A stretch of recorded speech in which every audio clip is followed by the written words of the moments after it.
ನಮಸ್ತೆ ಟಿವಿ 20 ಕನ್ನಡ ವಾಹಿನಿಗೆ ಸ್ವಾಗತ. ದೀಪಾವಳಿ ಹಬ್ಬದ ಪಟಾಕಿ ಸಿಡಿಸುವ ಸಂದರ್ಭದಲ್ಲಿ ಹಲವರ ಕಣ್ಣಿಗೆ ಗಾಯವಾಗಿದೆ. ಒಟ್ಟು ಈವರೆಗೆ ನಗರದಲ್ಲಿ 33ಕ್ಕೂ ಅಧಿಕ ಜನರ ಕಣ್ಣಿಗೆ ಗಾಯವಾಗಿದೆ. ಮಿಂಟೋ ಆಸ್ಪತ್ರೆಯಲ್ಲಿ ಈವರೆಗೆ 13 ಮಂದಿಗೆ ಚಿಕಿತ್ಸೆ ಪಡೆದರೆ ನಾರಾಯಣ ನೇತ್ರಾಲಯದಲ್ಲಿ 20 ಮಂದಿಗೆ ಚಿಕಿತ್ಸೆ ನಡೆದಿದೆ. ಮಿಂಟೋ ಆಸ್ಪತ್ರೆಯಲ್ಲಿ 2 ಮಕ್ಕಳಿಗೆ ಕಣ್ಣಿನ ಶಸ್ತ್ರಚಿಕಿತ್ಸೆ ನಡೆದಿದೆ. ನಾರಾಯಣದಲ್ಲಿ ದಾಖಲಾದ 20 ಜನರ ಪೈಕಿ 2 ಕಣ್ಣಿಗೆ ಗಂಭೀರ ಗಾಯವಾಗಿದೆ. ಇಬ್ಬರಿಗೂ ದೃಷ್ಟಿಗೆ ಸಮಸ್ಯೆ ಆದ ಕಾರಣ ವೈದ್ಯರು ಶಸ್ತ್ರಚಿಕಿತ್ಸೆ ಮಾಡಿದ್ದಾರೆ. ಓಂ ಶ್ರೀ ಚಾಮುಂಡೇಶ್ವರಿ ಜ್ಯೋತಿಷ್ಯಾಲಯ,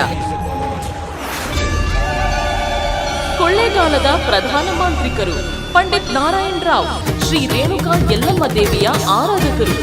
ಪರಿಹಾರದಲ್ಲಿ ಓಪನ್ ಚಾಲೆಂಜ್. ನಿಮ್ಮ ಸಮಸ್ಯೆ ಏನೇ ಇರಲಿ, ಎಷ್ಟೇ ಕಠಿಣವಾಗಿರಲಿ, ಕೇರಳದ 600 ವರ್ಷದ ಪ್ರಾಚೀನ ದೈವಿಕ ಪೂಜಾ ಶಕ್ತಿಯಿಂದ ಕೇವಲ 1 ದಿನದಲ್ಲಿ ಪರಿಹಾರ ಶತಸಿದ್ಧ. Any problems get 100% solution within 1 day.